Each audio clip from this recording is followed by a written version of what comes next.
Poker2Nite is brought to you by UB.net. Hello and welcome back to Poker2Nite. Scott Huff, and here with me is Joe Sebok. We're happy to be joined in studio by Justin Smith and Faraz Jaka, both of whom will be appearing on this week's WPT Season 8 premiere from the Bellagio Cup, airing right here on Fox Sports Net. They were two of the final six. Let's take a look at a hand where they faced off. The 21-year-old Justin Smith looks at two deuces. He's reaching for chips. It's a very aggressive player. He is tough, and I don't just mean at no limit hold'em. I mean at all poker games. It's like 170,000 he's bet. Torelli out. How much did he start the hand with about? 2.95. And Faraz, he's got ace-king here. Well, he wants to know how many chips Justin's got, and he's coming over the top for the third raise here. Wow. With big slick, and a healthy raise at that. Going to make it 400,000 to go. And the Brazilian now doesn't like his sevens anymore. Ironically, he's got the best hand right now, but can't stand the heat, as we say. So he gets out of the kitchen. Only one more to push away, and that would be Justin Smith. Well, he makes the $230,000 call here. And the flop comes ace-jack-jack. Nice flop for Faraz. All right, Faraz, let's take it right from the flop there. You had ace-king to start. It comes down ace-jack-jack. Justin's got the two deuces. What are you thinking right off the bat there?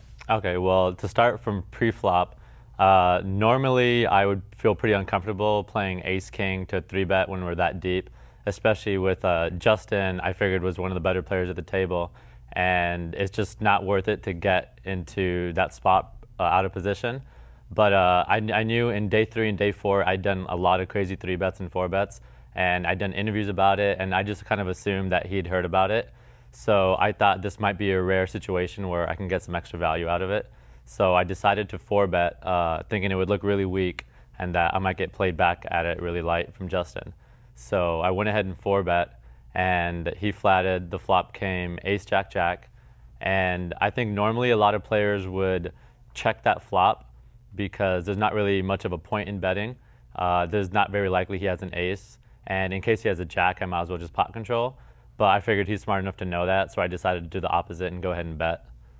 How do you like your spot there with two deuces? It comes out ace-jack-jack. You get a little wild in the hand. Why'd you do that? I actually didn't mind because I know when he 4-bets, I knew that the ace-jack-jack flop was going to slam him or it was going to completely miss him. So I felt like I was going to find out, you know, after the flop, he was going to try one more time to fire and try to take down the pot, and then I was going to find out where I was at, whether or not he bets the turn or whether I bet the turn. And the winner was going to be determined on the turn as to whether or not he had a real hand or not. Now, was this a situation where, you know, as Faraz was saying, you had heard that he maybe had been screwing around the day before, yeah, so this was in your head as you went to the hand? He pinpointed it perfectly. I mean, he got me in that hand for sure because his line of thinking was perfect. I had heard about his monkeying around, even though he'd been like a little bit tight against me. I felt like, you know, when the first hands of the final table, I felt like maybe he would have forgotten everything, and he just would have done one of his monkey moves that I know he's more inclined to do, and I was just wrong again. I could just like never catch him. Right. The thing that I find really interesting, and we're only at the flop at this point, was just the fact, Faraz, that you say, you know, with ace-king, that you're actually thinking about folding that hand. Yeah. You know, so is it just a situation where, you know, you're so deep that it gets really, really, really dangerous to play that hand? That's exactly why. Because normally, like, if I was like 50, 60 big blinds deep, like, that's pretty easy to play. But considering that, also that he's second in chips, so he's like the only person in the tournament that could put a huge dent in my stack. Right. So it's just worth it to stay away. So me playing that hand was really risky, and like I might not do it every time, but at the time, you know, I thought it was the right decisions. So let's pick up the action on the turn then. What happens next here? So on the turn, I pretty much have to check, like no matter what, it just wouldn't make sense to bet. And yeah, he went ahead and fired a small bet. I would have done the exact same thing if I was Justin. I mean, it's a cheap way to take down the pot. And if I don't have an ace or a jack, it's pretty hard for me to call. So yeah, that happened, and I think after I called, the hand was pretty much over. I couldn't think of any way to get any value out of the river. I tried to check, but obviously it didn't work.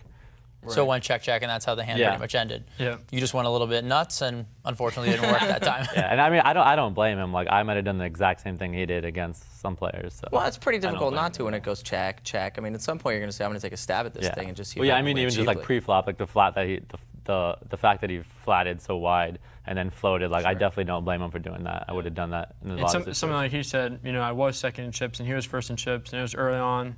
And as far as I knew, this was like his biggest poker moment thus far in his career, and I felt like I could apply a little extra pressure to him too. So being that I, you know, was second in chips, and he could feel threatened if he doubled me up. Definitely. Other than the hand that we already talked about, were there any hands that you can think of where specifically having a similar style to one another came into play at all?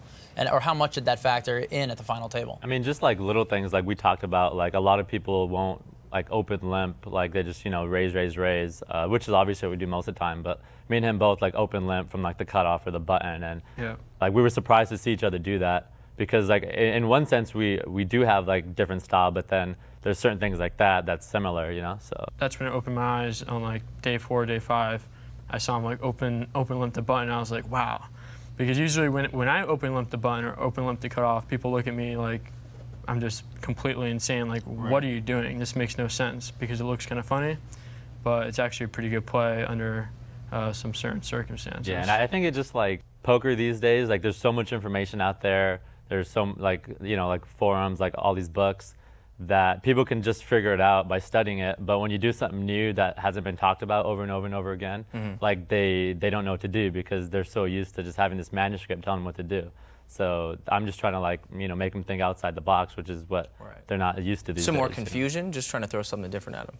Confusion, and people just play bad out of position, and, you know, you can even get the small blind involved, and, you know, with certain hands, it's kind of hard to play back against like some high aggression from the blind. So, you know, it's always nice that even if they raise, it's not too big a raise, and you can see the flop and you can play the flop instead of getting into like a pre-flop battle. All right, Justin, Faraz, we appreciate it. Thanks for coming on, guys. Yeah, thanks for having us. Thanks, boys. Thanks a lot.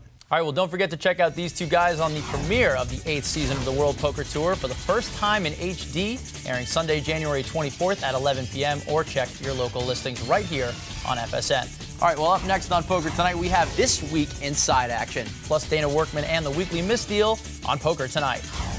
How would you like a free seat, all your travel expenses paid, and the chance to hang out with me at the 2010 World Series of Poker main event?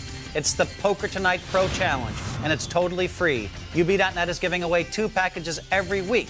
If you win, you will also be coached by me or Annie Duke. But honestly, why wouldn't you want me, Phil Hellmuth? To be eligible, just head over to UB.net and sign up using the bonus code Poker2Nite. The Poker2Nite Pro Challenge, brought to you by UB.net.